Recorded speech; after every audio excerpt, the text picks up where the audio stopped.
Gentlemen,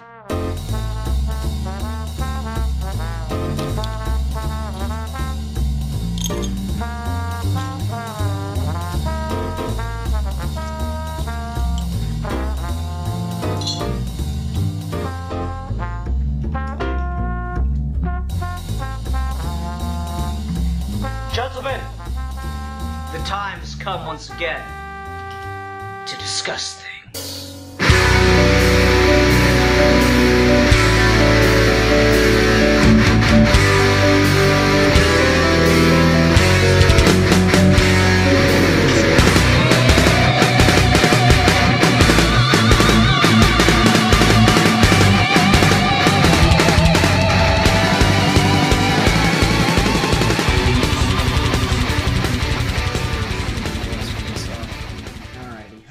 Welcome to another episode of Geeky Gentlemen. I'm Sid Pardue. Joining me today is... A Geek for Fun. Indeed. And today we're doing a discussion topic. What are we discussing today, Alfie? Today we are discussing short horror. And kind of... I specifically had two shorts I wanted to talk about on my end, but because I don't imagine that will go very long, just kind of talking about like the benefits of doing horror in short bursts, be it in movies or books, but specifically how that's kind of the idea of making a horror short on YouTube or for like a horror short film festival where they have all these competitions. Seems to be a lot of how like a lot of big directors get their debuts these days. For example, the famous one I want to bring up is the director of Shazam started by making one of these shorts I'm going to talk about on YouTube before he was edited. It got turned into a film, which was his first picture debut. So that kind of phenomenon I think is really, really interesting, and like it's a big kind of indie scene, but it doesn't get talked about a lot. So I figured it'd be interesting to talk about. Yeah, I mean, I think that for some reason horror as the gateway just seems to be so quintessential. And I remember like when I was a teenager, my friends and I were wanting to make movies, we gravitated to horror instantly because it's just seen as like the most accessible thing. Like I remember talking to my friend David, who we'd done a bunch of these horror movies together, horror loosely, horror comedy pieces of garbage. And like when fucking Paranormal Activity came out, I remember talking to him and he was just like, oh, that's so fucking shit, we could have made this. And like that attitude, I'm like, yeah, you can watch Paranormal Activity and yeah, actually we probably could have, because it is just very, very bare bones, like nothing production value goes into it. So it's interesting to see that like all these years later, horror maintains that as this just no barrier to entry, get your foot in the door kind of filmmaking. Try to, get out there and make a name and stuff. It's kind of fascinating that's, it was the case before we started doing it on our end. We obviously weren't successful. And then the fact that it's still the case in this day and age is just, I don't know, it's very amusing. Because we talked about this a little bit last time with the Spider-Man and horror, I think, or maybe it was another fucking topic, I don't remember, of how there's not a lot of prestige in horror. People don't usually win awards related to their horror movies. They don't get a lot of great reception most of the time critically. Critics tend to like to just rip into horror movies a lot. You'll get the odd, like, successful one that turns into a critical darling, but that's definitely more the exception than the rule.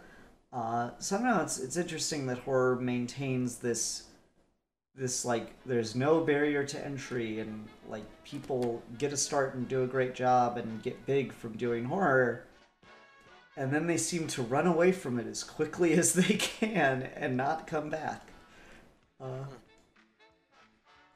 And it's almost like if you're comparing it to every other genre, pardon me, it's like the dirty movie of the genres. It's basically like the equivalent of how people react to when they direct porn, but with horror films, and there's a lot of overlap between those two fields. But it is that same mentality of like, it's anyone can do it with a camera. You don't need any extra effects, you just need a performer. And sometimes not even that, you just need the vibe of what people are coming to see for the specific thing. And I think the advantage with horror that it has over a lot of other these things, and why it probably works really well in short bursts compared to a lot, is people have very specific wants from a horror film. Ryan Johnson talks about this when he was doing like Knives Out, of like, this is when you're dealing with like a mystery, a murder mystery. There's like the audience is going to see a murder mystery film, and they have a very specific idea in the head of what they want out of that, and you can play with that. But if you play with it too much, it isn't what they wanted to see anymore, and they feel betrayed by it. And I think that's more so the case than ever with horror. But it's also really fleeing, because being scared or having like some idea of dread is normally enough, and then everything else can be whatever you want it to be.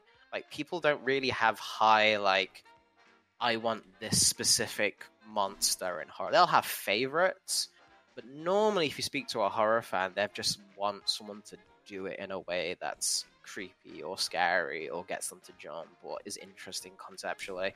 And all of that stuff can be done on a very, very limited budget, especially as cameras have improved and iPhone cameras have improved, and digital effects like DaVinci Resolve and stuff in Photoshop have become like more and more accessible.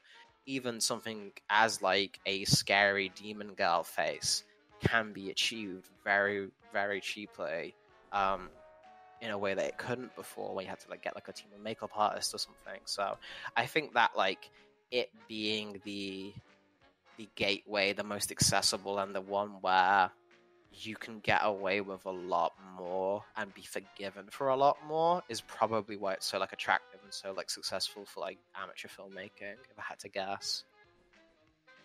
Yeah, and I mean, I think that was just always the case, even back before the technology became as accessible as it has.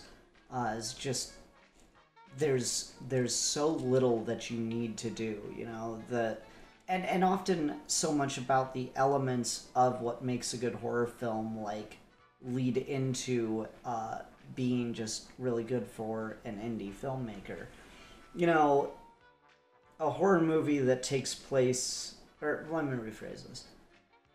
If you're gonna do a military action movie, right, you need soldiers, you need like locations that feel like they could be in like a James Bond or a Mission Impossible movie. If you're gonna do a, you know, fucking court drama movie, you need a court, you need access to a location like that. So many horror things take place in the woods or inside someone's house. You know, like, and the elements are there because, well, it's the most, you know, it's either the most familiar or the most unknown. Is you get that really great contrast between those things, and it just helps like heighten the emotions felt in those moments. It's also the easiest to get like location to film in. It's like fulfilling two needs. It's practical, but it's also like, for example, like both of these situations in the film, I told you that the main one, like Come Closer, David F. Sandberg, when he talks about like in a pitch, is that all of his films have that same premise. He's got like a bunch of those on his YouTube channel, where it's his wife playing the girl, and like every time it's just a woman is alone in a house and she doesn't feel safe. And that's the premise, and then everything else from that premise like will be whatever like type of monster or type of whatever is gonna attack her or like scare her kind of thing. But like that's just such an easy and understandable hook. You don't need to waste any time setting that up. You don't need to waste any time setting up mythology. You don't need to time any time preparing the look of the characters beyond just this is a recognizable thing that anyone can just get and then go from there right into it, which is like so. It's such an advantage to have right out the gate with any type of writing or any type of filming.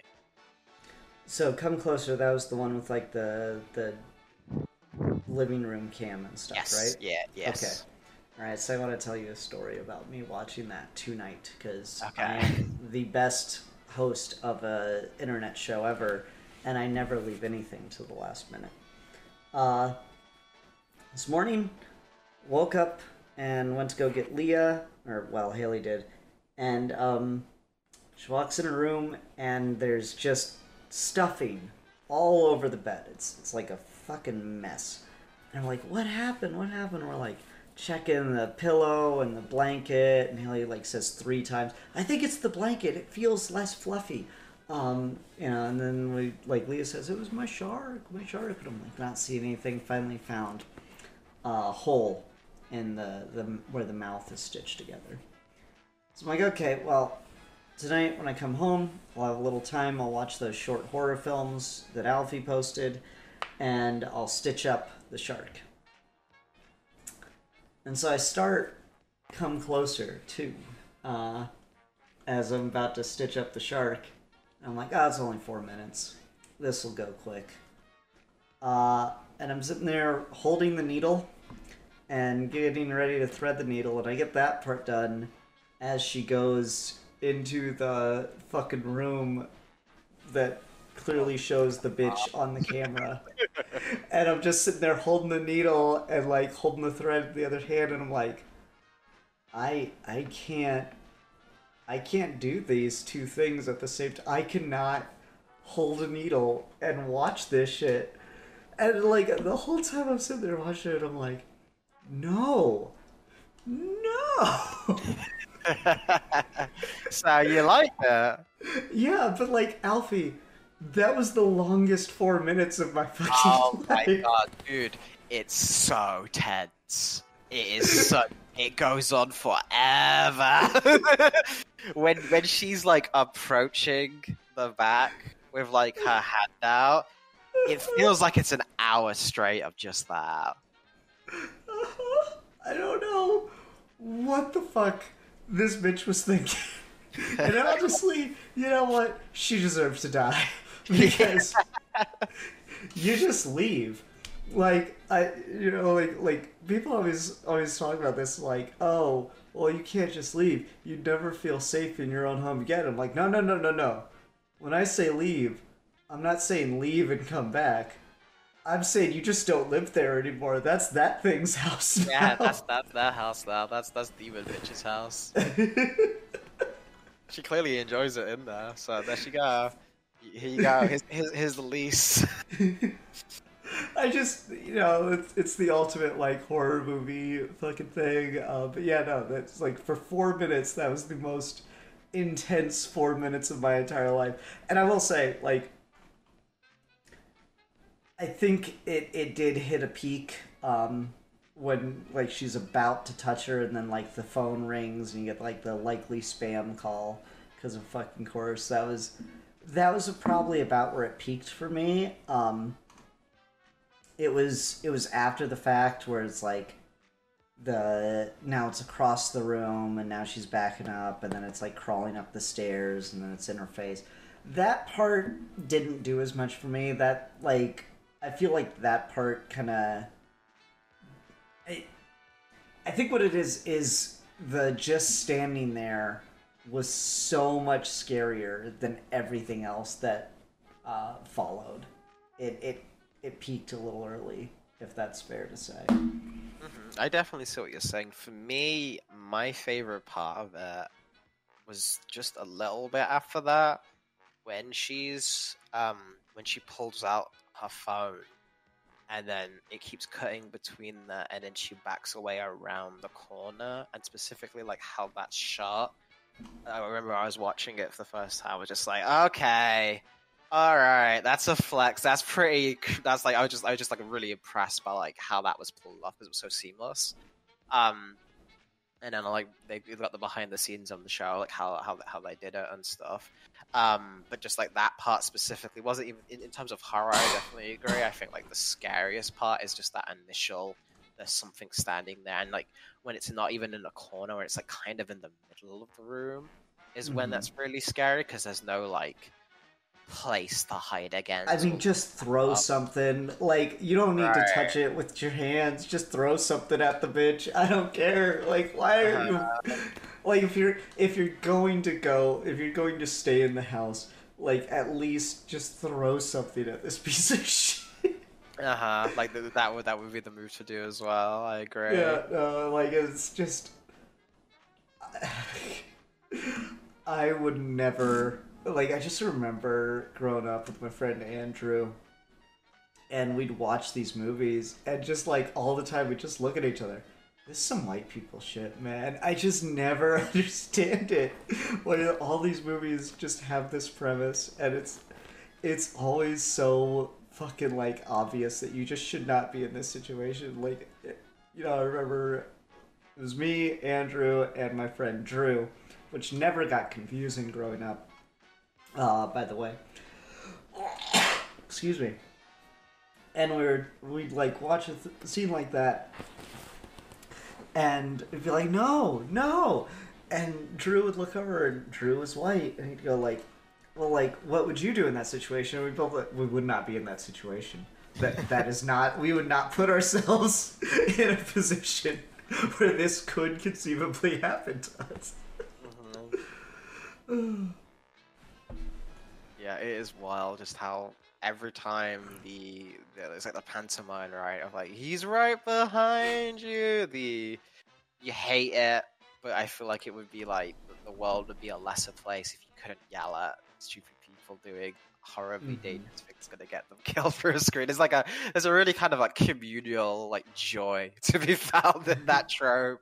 I'm just like, yeah, this is objectively awful, but you're gonna have to sit and be forced to watch it because it's more fun. Like I do really like that concept. But yeah, Cam Close was the one that I watched a few of his other ones, and this isn't the one I think won him all of his awards. The one that he won all the awards for was an older one called Lights Out, and that won Best Director at the Who's There Horror Short Film Challenge, and then that's the one that Lights Out became a film. But just out of the ones I've seen of this was the one that impressed me the most because it was a concept that I've seen before but never executed quite like that. And the fact that it's 4 minutes and yet manages to feel so well paced and have that kind of back and forth, and that you get everything you need to know from the characters, you get different set changes, you get different mood changes just within that time. It just really, really impressed me on how little can be done with a lot, and just like it's just a wig and like a kind of costume with a little bit of a horror mask makeup, and then just the phone cameras and videos, and just how can you do that and make it feel tenser than any kind of CGI creation monster, or even like more intensive makeups, more intensive costumes, just by not getting a proper look at the thing and only getting like side views, like just views of the mouth and the jump scare at the end. Like all of that stuff I think is just a really good example of efficient filmmaking and getting in and getting out, making your point, giving the people what they need, and then moving on to the next thing. And that's no, absolutely. It's like so incredibly effective because like that initial moment where, you know, it's on camera and she's in the room and it's not there in the room with her. Like immediately at that point, again, holding a fucking sewing needle in my hands, goosebumps, hairs raising up on end kind of thing, reaction. And then by the time the whole thing was over, I was literally in a cold sweat. Super, super impressive, super effective, well-made short film. That, yeah, just fucking creepy as hell, incredibly minimalistic. I'm not entirely convinced they didn't just go into that woman's home. That is the house. Yeah, like, hey, you wanna be in a film lady, and we're just gonna film something, and you just kind of vibe with it. Okay, and then they just fucking put everything in after the fact, and you just got this really confused, kind of terrified woman on screen the whole time. I don't know. I just fuck with her. And the fun thing about that is she plays both roles. She plays the Oh. monster and herself, and then that's David F. Sandberg's wife. And she's done all of those films with her, and like I think that's again like a really good example of you only have he's not even he's in some of these things, but like for the majority of them it's just her. So he's like, I'm the director and I'm not in these things. I have one person who I can convince to do this bullshit nerdy stuff with me, which is normally for most guys like their partner or their wife. You can just convince, like, all right, fuck it, I'll go along with this bullshit. And so by working with that, he gets the monster and the lead actress all in one from that. And I think again that's like just really efficient. And if without knowing, because I had to find out, you can't fucking tell at all with how it's no, absolutely not. It's really, really interesting, like being able to pull that off so seamlessly. This was filmed in 2 days as well, which again, probably a very intensive 2 days. But again, like if you could just do a couple of these, there's no place that they can get put out aside from YouTube, and that's something. Before we want to talk about the other one or any thoughts about this one, that's something I want to talk about. Is like, what do you think specifically about how in the era of like TikTok and like media getting shorter and shorter, this is still kinda niche? Like this is, you'd think this type of media of like those short horror anthologies to put on, get a feeling and leave would be perfect to a generation that's got less and less time, but they aren't really talked about as much as they are. Like, what do you think that is? I don't know. Maybe it's too problematic. This is a woman being attacked in her home. I don't like that. This monster is problematic to me. I feel like the monster should stand up for equal rights. I don't know. Like the Gen Z and younger generation. It's just, you have this shorter attention span now. I've like, I can't fucking stand a lot of the short video content that comes out. I'm addicted to it, certainly, but I can't fucking stand it because it's just so many things blatantly just fighting for attention without actually deserving any of it. So it was like,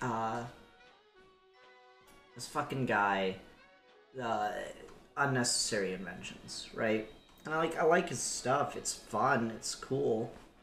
But like he talked about like, oh, I'll purposefully do math wrong in my videos because then people notice that and they go to comment about it, which boosts me in the algorithm. I'm like, that's just, there's like a certain level of that's like, I don't know if unethical is the right word, but it's the one I'm going to throw out.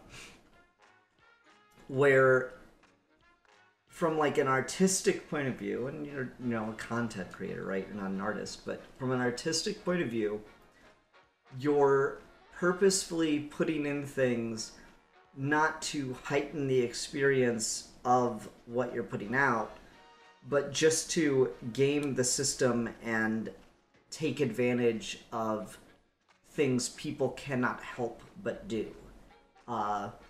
Remember, this goes back years, where this parent organization was trying to get a teacher fired based on stuff he was putting on his blog, and they would like their complaint, letter of complaint to try to get him fired, like just took snippets out of context from his blog, which out of context, of course, sound bad. Like, I am tired of staring at the asses of 10-year-old girls. And it's like, what the fuck? Why would a teacher say something like that? And then you go read his blog and it's like, parents, can you please stop buying your children fucking sweatpants that say juicy on the back? I'm tired of staring at the ass of 10-year-old girls. Your eye naturally goes to the written word. And that's fucking inappropriate. So it's like, obviously he's fucking right about that. That's terrible.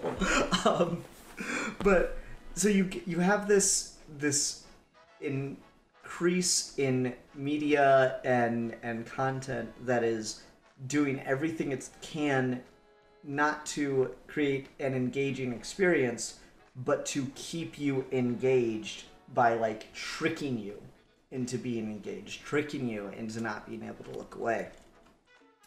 And so the fact that horror can't even seem to get in on that, I think might be like a, sadly enough, but like a feather in its cap, because it demands prolonged attention that I don't think people are willing to do in that format. I'm not sure.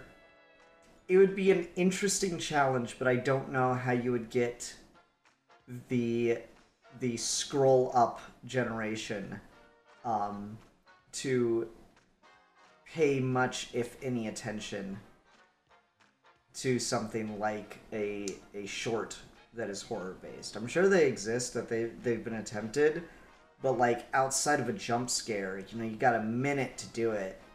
This film that we were talking about is pretty fucking short, but even then, it's 4 times longer than the fucking than the upload limit for a lot of those videos, So I don't know. It's an interesting thought of like why hasn't it taken off? It's like it's really fucking hard because horror is like all about atmosphere. Comedy is all just about setup and punchline. You can do that easy peasy in a minute. You can do that in like 5 seconds. Why'd the chicken cross the road? I don't know. Why'd the chicken cross the road? To get to the other side. Set up, it's punchline, it's playing with expectations. You expect that to be a funny joke, and instead you just get an actual answer. It's like the very first anti-joke. Oh. Okay, I thought of this a couple days ago, and I need you to just humor me. Okay. Did you hear about the little person that escaped from jail, but also he's a psychic? No, and I did. It's an amazing story. Yeah, no, they're having a real hard time catching him because, like, you can tell when they're coming, and he's really good at hiding because he's so small. He fits in a lot of places. Okay. The more famous version of the punchline of that joke is, it's the small, medium, at large. But instead, it's... Oh, yeah. It's just, he's a psychic, so you can tell when they're closing in on it. It's pretty good. Thank you. I was real proud of that one the other day. But yeah, that's, like, humor is incredibly good at fitting in very niche ways. You can do humor quick. You can, and when you have a lot of humor rapid fire, even if any one individual joke doesn't land super well, if you've got, like, one really funny joke and then you do 3 more jokes after it, then you're gonna laugh more at those because you're already in the right headspace from the first one. That's basically like Mel Brooks made a fucking career out of that technique. So yeah, it's just a lot easier for comedy to fit into a format like that. I have no idea if you could do horror. Like, I see people do drama, and, like, it's what's the fucking name of the thing that I stumbled on, and I wanted to give it credit, and it was just terrible, and I watched, like, fucking way too much of it. It was The Poly Couple. I watched the Poly Couple series for entirely too long, and it's basically, like, initially I thought it was going to be, like, explanations of polyamory from people. No, it's, like, it's essentially like a sitcom with a poly couple, and it's all told through fucking shorts, and so the worst acting you've ever seen in your entire life.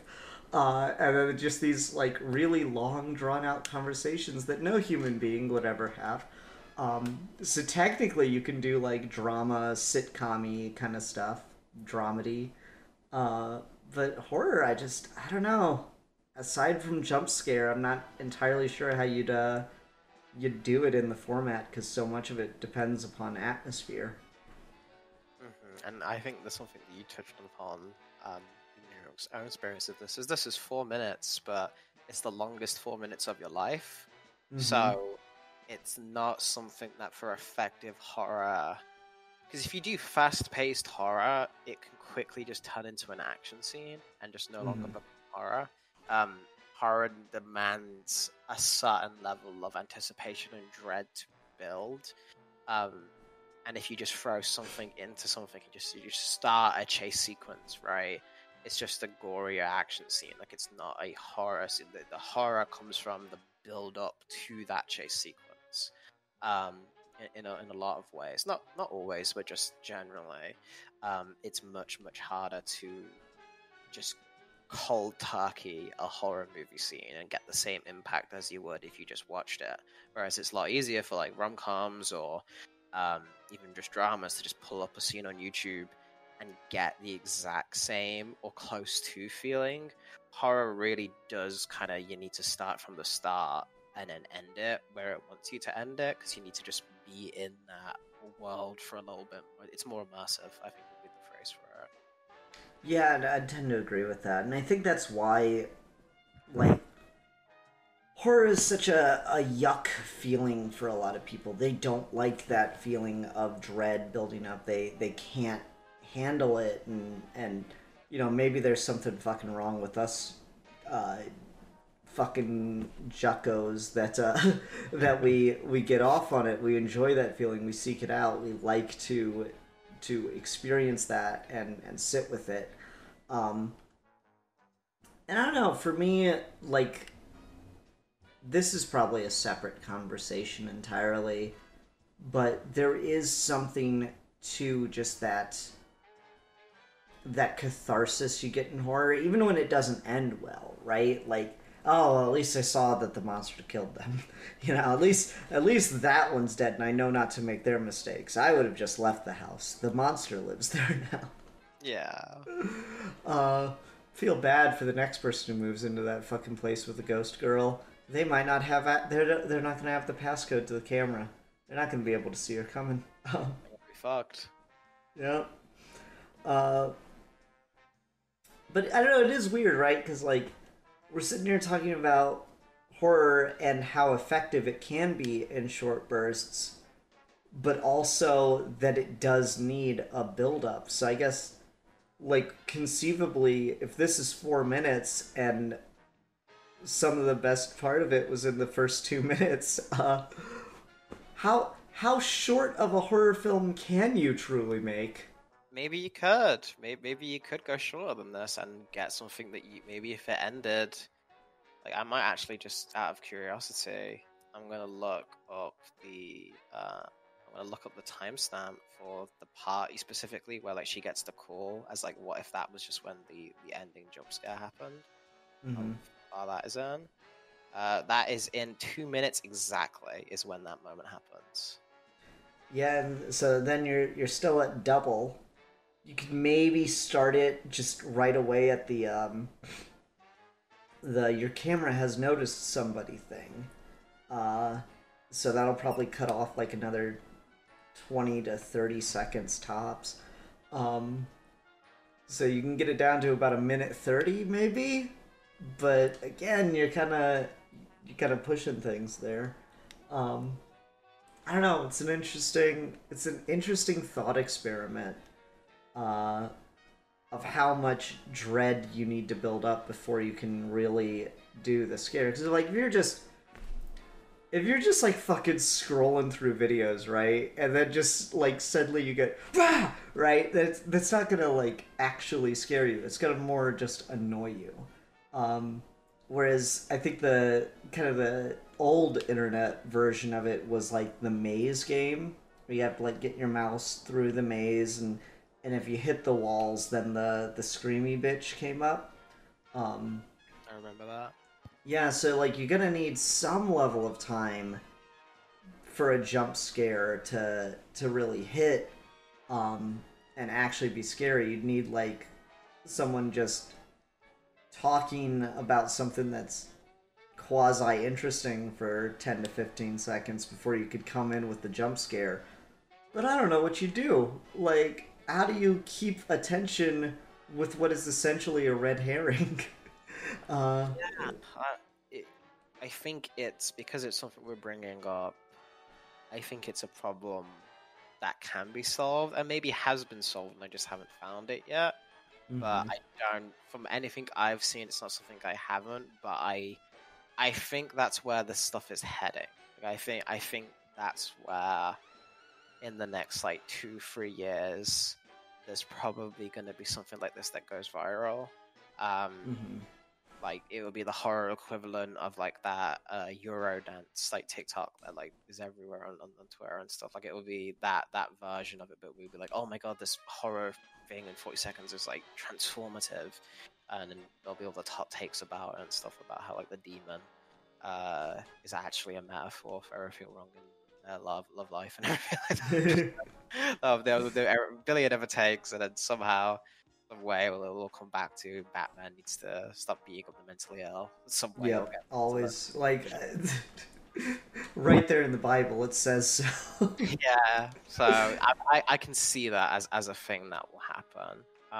But I don't know. It's just it it's something that fascinates me, and I think it's something that will always, as long as we'll see after the kind of dust settles on the writer's strike and the actor's strike.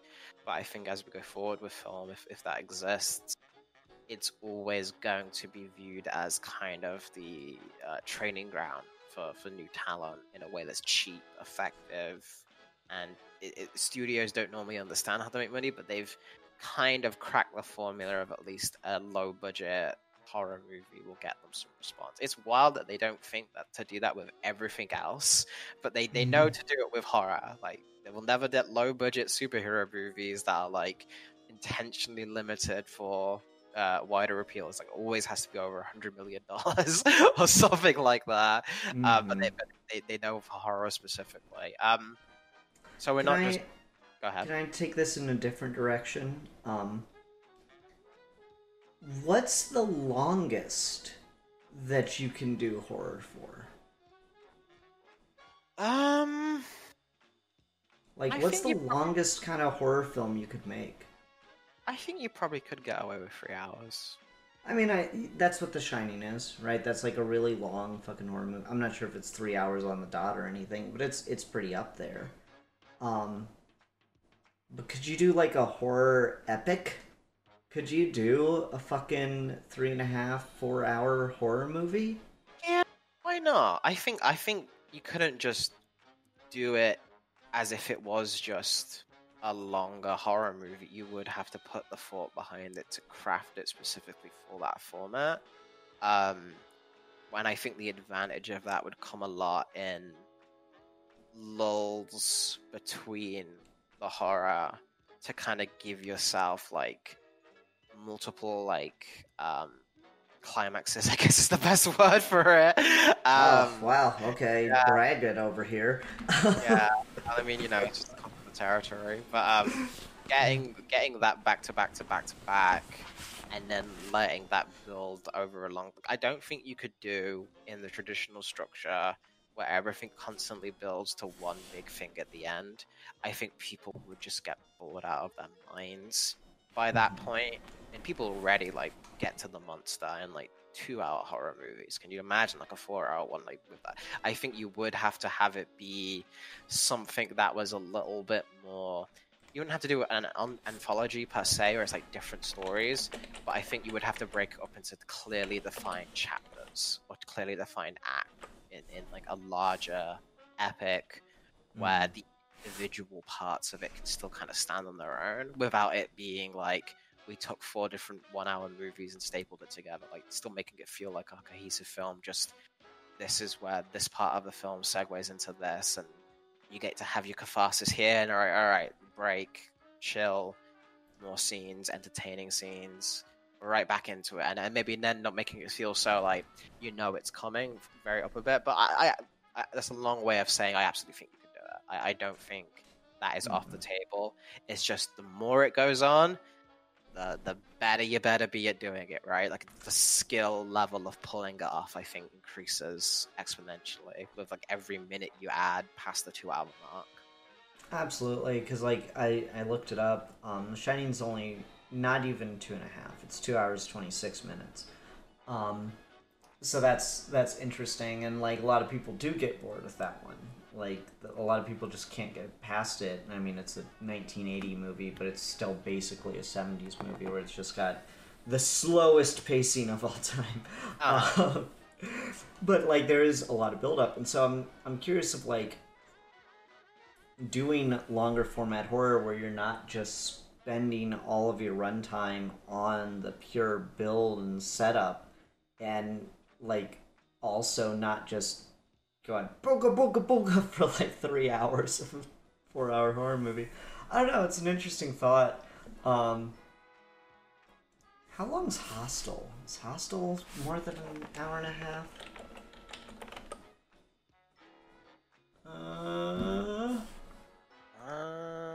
Hostel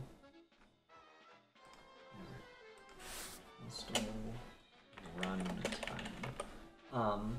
Now Hostel's hour and 34 minutes. Every Hostel movie, part 2 of 3 is an hour and 30 minutes basically. So that's kind of interesting because, like, you know, my thought was, well, maybe you could do something like that where you just fucking first-person perspective do a torture film and just fucking keep going with it, not let the audience really have a break from it, but keep changing up what you're doing on the film might get you somewhere. I don't know. It's an interesting thought of how you'd thread that needle. But I do think horror does work particularly well in those shorter bursts. It's very hard to maintain the energy and the feelings and emotions for a prolonged amount of time. I'm not just talking about like from a craft perspective. I think like physically, as an audience member, it is exceptionally difficult to stay in that place mentally, and have your body not literally make you leave a fucking theater or turn off the thing you're watching if you're trying to experience those kinds of emotions for too long. Because I keep trying to think of horror movies that might be longer because the premise kind of enables them to be, and everything I'm Googling is just giving me it's about an hour and a half. So I'm going to say that probably most horror movies, you can't go much more than an hour and a half for a lot of people. It becomes exceptionally hard to do because I was like, what about The Fly? The Fly's got a lot of build-up time. There's like a lot of like drawn-out time that you spend with that transformation. And similar to what we were talking about with the Come Closer, it's the longest 4 minutes of your fucking life, and these horror movies are literally so long because they're activating that, or literally so short because they're activating and they're preying on those elements that introduce that physical fight or flight response in your body. It introduces adrenaline and puts you in a state of disassociation between what you are physically doing, sitting down somewhere that is safe and comfortable and watching a movie, a fun leisurely activity, and what you are physically feeling, which is, if I do not leave or if I do not kill something right now, I am going to die. So you might just reach a natural cap point on how long you can scare people for. And a lot of horror movies don't really get to the super scary shit till that like last 15 minutes or so, So that's, I don't know, it's an interesting thought. Yeah, I don't know. I think it's just something that let's see someone do some experiments like this. Let's see what comes. It could be terrible. It could be the worst thing we've ever seen. It'd be like, oh my god, why did we ever listen to Geeky Gentleman? That was our first mistake. But it's your millions of dollars to waste, studios, and you're doing a really good job of that anyway. So fuck it, roll the dice. What you got to lose. Let's get the 4-hour horror movie. Let's do it. You know what? That's what Martin Scorsese should fucking do. He wants to make these fucking 4-hour epics. I see him make a horror movie. Oh man. I'd be down. Fuck Let's it. put that. 'Cause, like, Let's have De Niro in a horror film. I guess something that comes to mind as kinda, but not really, would be the original Grindhouse. Um, like the theatrical release of it in particular, where you sit through two movies back to back, and like that's what the old Grindhouses were. They were like a double feature of absolute shit, D-list horror movies, like the movie the guy who turns into a snake. Fucking cinema, really, when you think about it. Top tier. Truly. Yeah. Why did we even make movies anymore? We already reached perfection. You don't say it. Sit.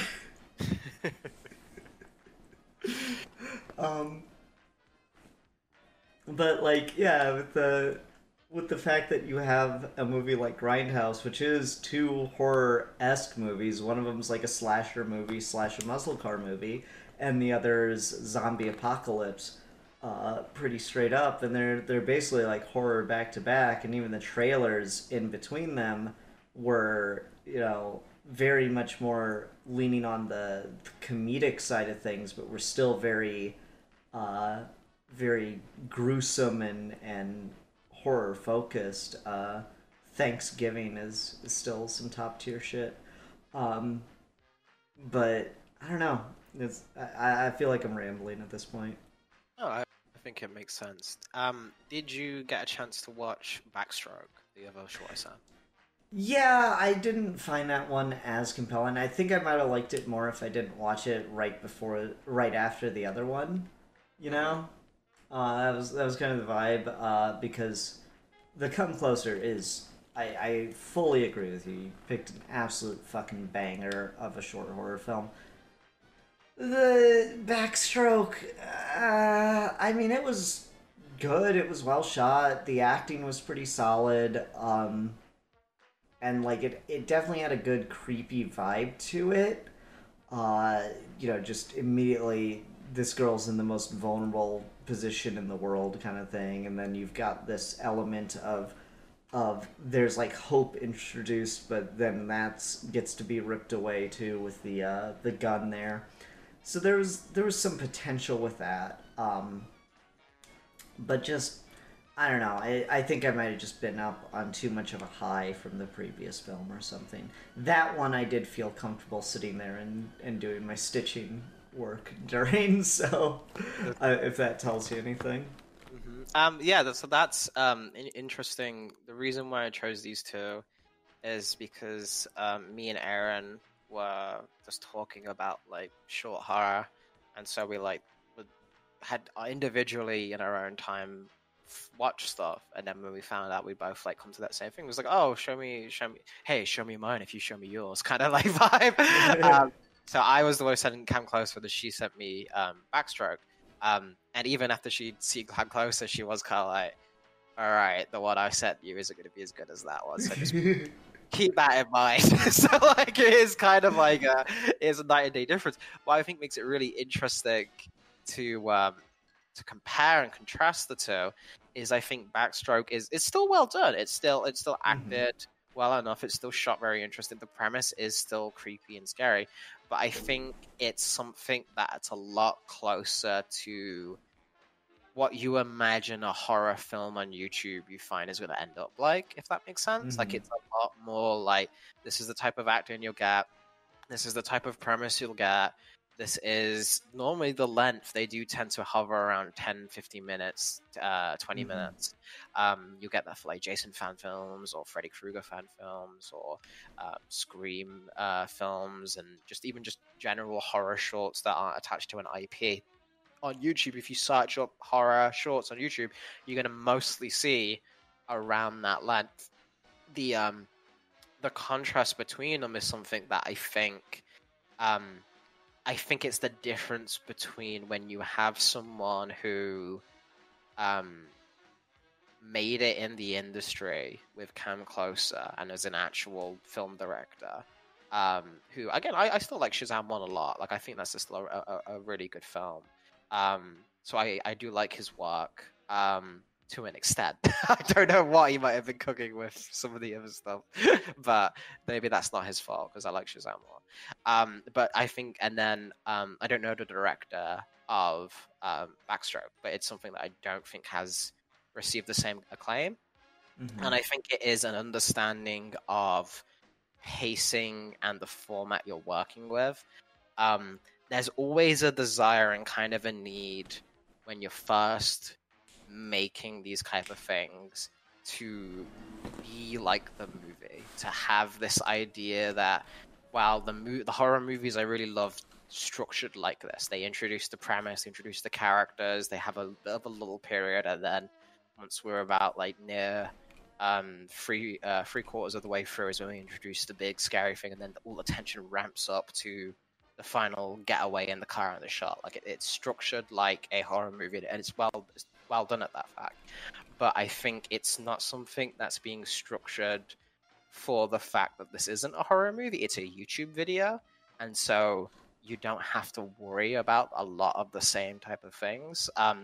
Come Closer, you don't know anything about this woman, and within the first 10-20 seconds, boom, scariness is starting. All right, we're in. We're hooked. Like we are with these characters.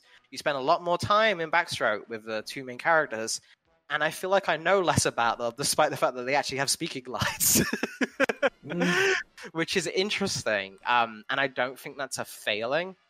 I think that's just an example of this is how you do it better. This is how you be more efficient, and this is an example of, we talk a lot when we do like our scripts and stuff of like editing and how many things we watch and review, and Geeky Gentleman could be like, this is a good scene, but did it really enhance these things here? And like, I feel like Backstroke is an example where the movie really kicks up for me when she's in the water and the guy shows up. That's when the tension really kind of elevates. He does a really good job being creepy, and it's a really it's a situation you haven't seen before, and it's a really compromising situation. But it takes a little bit to get there. It's like maybe 6 minutes before we get to that part. And I think like maybe you could have started with just a girl is having a swim and she's calling for her boyfriend, whoever's going to follow him, and then boom, there we go. Like, did we need that setup for something that isn't going to get paid off? Maybe you do. Maybe it wouldn't work like that. But I think the only thing you miss by starting there is the setup with the gun provides this feeling of like hope that get. Hold on. I get this opportunity so rarely. This is the last prison on Earth because it gives you hope. But like there is something to that idea of like you introduce that gun, and that's an element of hope in the film. That's like, okay, if she can just get to shore, the guy doesn't necessarily know about that gun. She can get the gun, she can have safety. And that's like a very particular trope in horror. We do it all the time. Like, oh, if I can just get away, if I can just get in the car, then it's all going to be okay. I can drive away from this problem. And, you know, I do appreciate that, like, Backstroke has an advantage over Come Closer that I do want to acknowledge, which is she can't escape this situation that she's in. There's nothing she can do to like she's naked and vulnerable and cold and wet. You know, there's not much like worse of a scenario you can be in for someone else to have power over you. He is there at the shore by her clothing. She can't get away from him and be safe. So then when like he vanishes, she immediately tries to do the thing that I think any rational person would do in that situation. That's just fucking book it and leave. And like the only mistake beyond, you know, don't do crime, kids, that she really makes in this film when you break it down is she doesn't check the back seat. And again, like that's a more believable mistake. I think like that's what kind of makes that moment of that hand showing up. Like you're worried about it. You're worried that something's gonna happen, but she's kind of gotten far enough away that you've almost dismissed the possibility, and then you see the phone ringing, and you're like, oh, okay. So maybe she's gonna go find him. You kind of forget because you're pretty invested by that point in the film. You kind of forget that about the runtime by that point. So you think that there is possibility. Oh, maybe she's gonna end up going back for the boyfriend. But then the fucking hand comes up and credits, and it's like, yeah, that's pretty effective. That's pretty good. 1-2 punch of setup and execution there.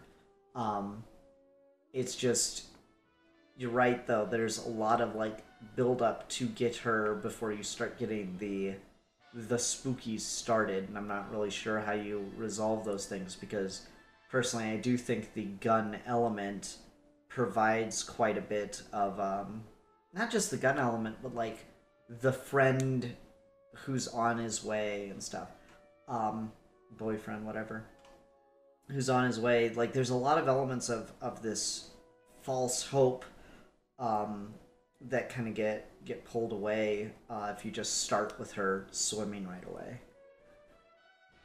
Yeah, that's definitely a really good argument, and I think that's kind of the push and pull between these two kind of schools of thought, and why runtime as a conversation when they're making art is something that's like, well, we'll see how long it is when it's done, and then like go from there. But I think having that, like, if you go in with it with the idea of these are the pros and cons of starting here, these are the pros and cons of doing this, you get better material. Because I have to imagine, because especially with independent films like these, you're not getting paid to make these. This is entirely off your time and your commitment.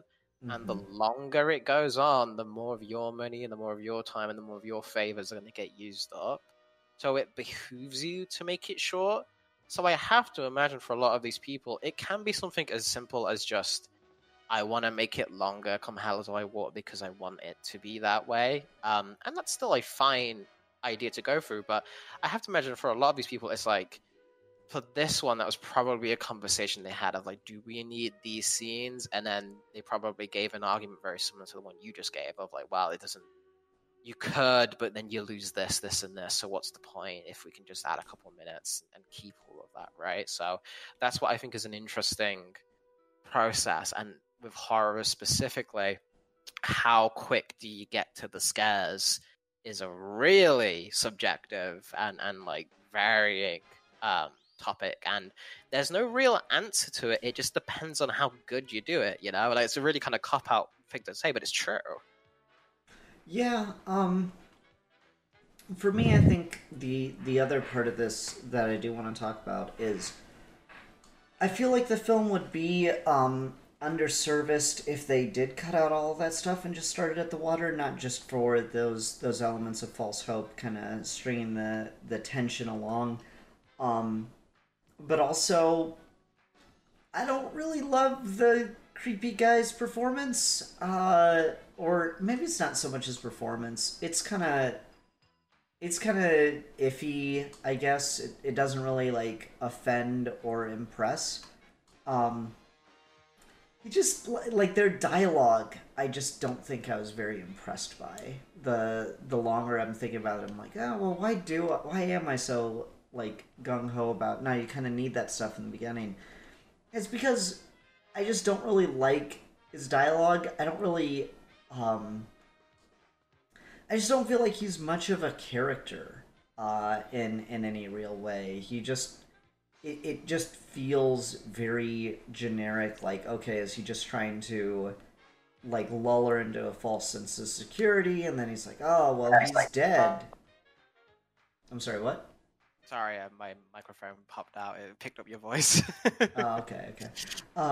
Like, oh, well, he's dead. I'm like, that's the thing for me that, like, as we've been talking about this one, that kind of, like, didn't sit super well, is it's just, like, his dialogue and writing I just was not very impressed by, so I don't know if I necessarily wanted more of or just that you know? Just the fact that he's there. You know, fucking. Here's this. I'll throw this premise at you. I think I might have been more scared of this guy if he just showed up and stood there. Like not in the same like creepy, menacing, like mystical way of the fucking girl and the cam closer. If you saw that he is just nothing but human, and you're just watching him, and he's just being creepy, like of just like a creeper pervert kind of thing, kind of vibe. And then like when she's like saying, "Oh, my boyfriend's gonna be here and he'll fucking kick your ass," kind of thing. If that's when he finally said, "No, he's not, because he's dead." Like that might I think worked a bit better because I don't think a lot of the dialogue like, "Oh, I like your hair. Why aren't you in school?" That stuff just didn't hit as well for me. It worked for me. I can see what you're saying though, and I think that's for specifically these type of shorts. I think that's a really good solution. If, for example, you don't have an actor for that guy, it's just you and say this is just you and your girlfriend, right? You're filming a scene, and you're not a particularly good actor. Having a character just be menacing and doesn't have to speak is a really good solution for that. Like, you can get away with that's working within the means. So I thought he did a good job, but if they had the idea that you do, where it's like, this isn't really convincing me, I do think that's a good solution, and that's something where, again, I'm really impressed whenever creatives can work within the limitations of what they've got.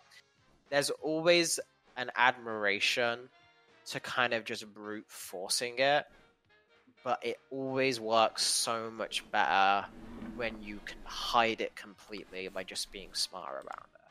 Well, like, some things you just, like, say, like, you just don't have the money to get a actual high quality 4K camera or something, right? Okay, the camera quality of whatever film you're dealing with is just the immediate concession you're going to have to make.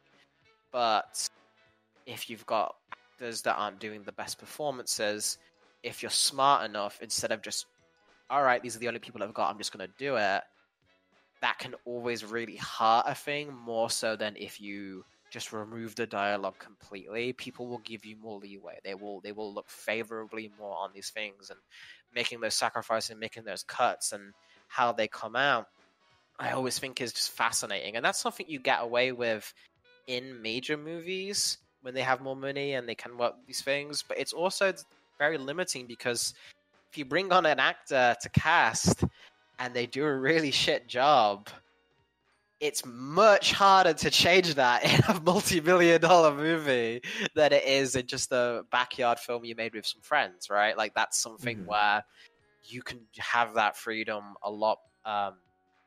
There's more freedom given to you in that respect. So that's why I think it's comparing and contrasting these two. One that has a decent amount of dialogue versus one that's completely no dialogue, one that's a little longer runtime and has a more impressive location versus one that's literally in someone's room, and the pros and cons of both. I just think it's fascinating, and it's something I would like to see. I would like to see just evolve into something that's a little bit more respected than just kind of being passed among friends of this cool YouTube video I found. But maybe then it would become compromised. Maybe this is the best way to keep it as just these cool little gems that people can be proud of and like discover. And that's almost scarier as well, right? Because I remember I was a little kid and the era of the creepypasta, which is probably going to make Ian feel fucking ancient. But one of the funnest things to do in a sleepover would be to wait till like 2 a.m. and then Google creepy fan-made horror films on YouTube and pretend we just like found dark web videos of like real shit, because like it's that step removed from an official thing when anyone can upload on a channel if you do it the right way and you're kind of letting yourself buy into that thing, especially if you're younger. You don't even have to be like a kid. You can be a teenager for these kind of things if you're in the right headspace.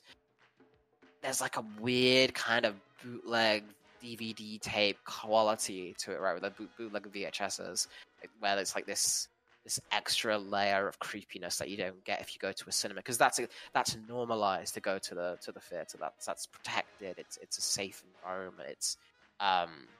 It's this community thing. If you're alone in your room sewing up something with a needle in your hand and you watch this creepy shit, it's not so safe anymore.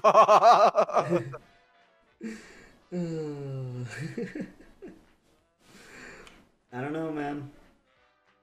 Horror stuff is scary. I don't like scary things sometimes. Oh, scary. It made me go like, I don't like this. Haley called me after I was done with them, and she's like, "What are you doing?" I was like talking about it, and I'm like, this one fucking got me. Like, I was in cold sweat. I was working on sewing Leah's thing, and I had to stop myself.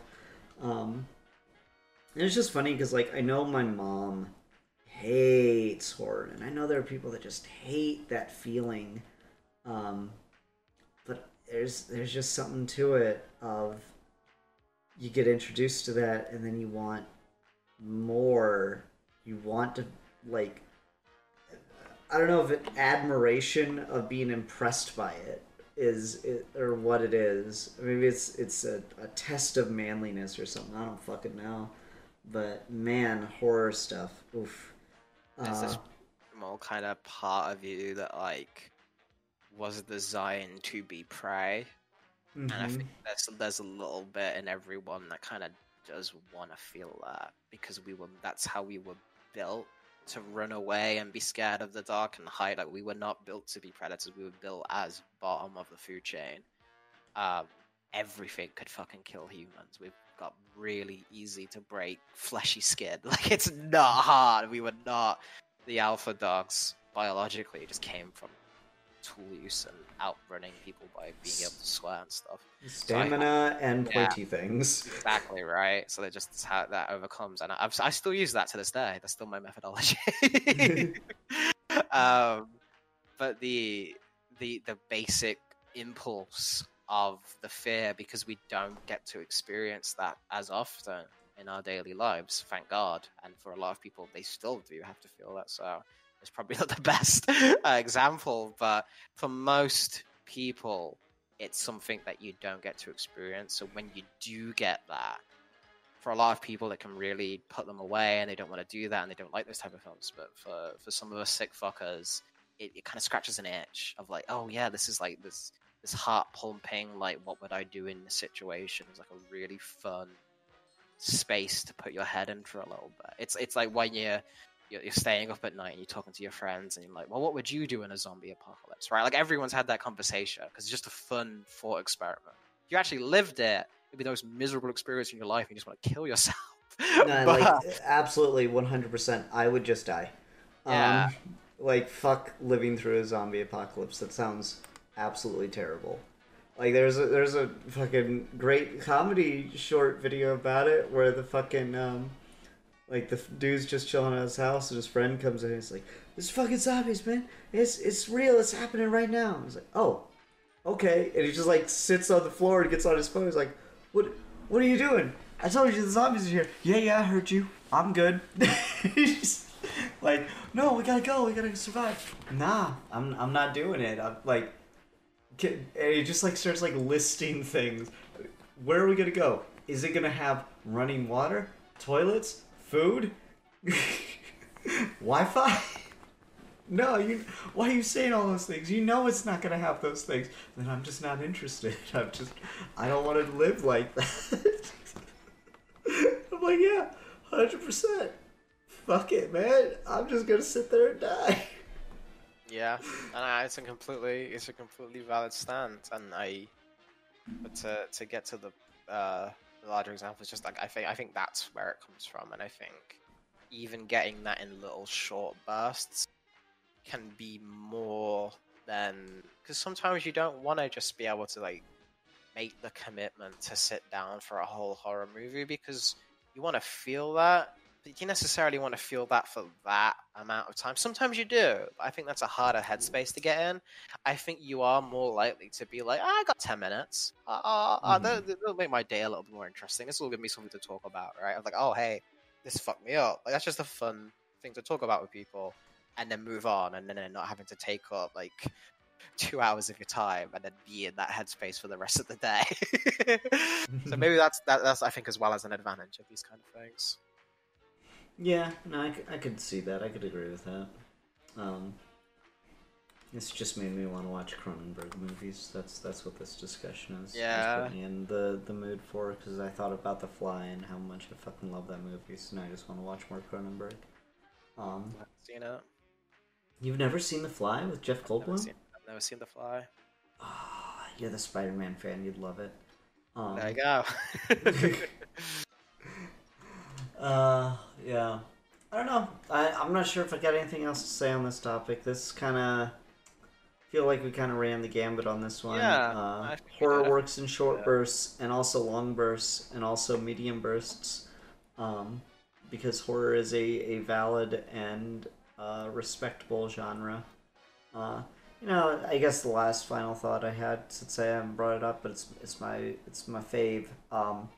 Tales from the Crypt and just like short anthology horror, like 20 minutes of television, 20-30 minutes, had its fucking heyday in the 90s.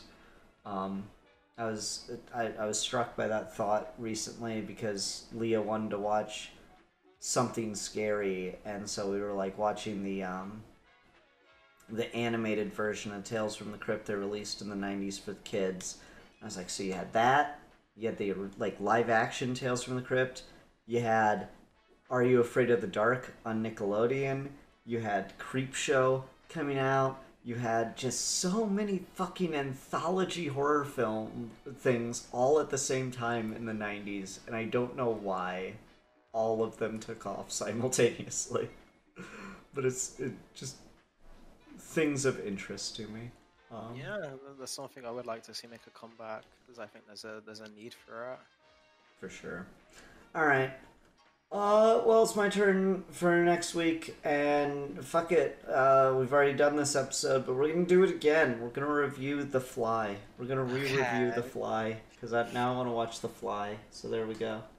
Okay. Fucking Jeff Goldblum, man. It's crazy.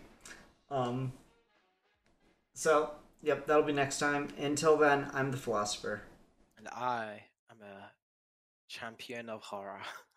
And we are your geeky gentlemen, and we will be discussing things.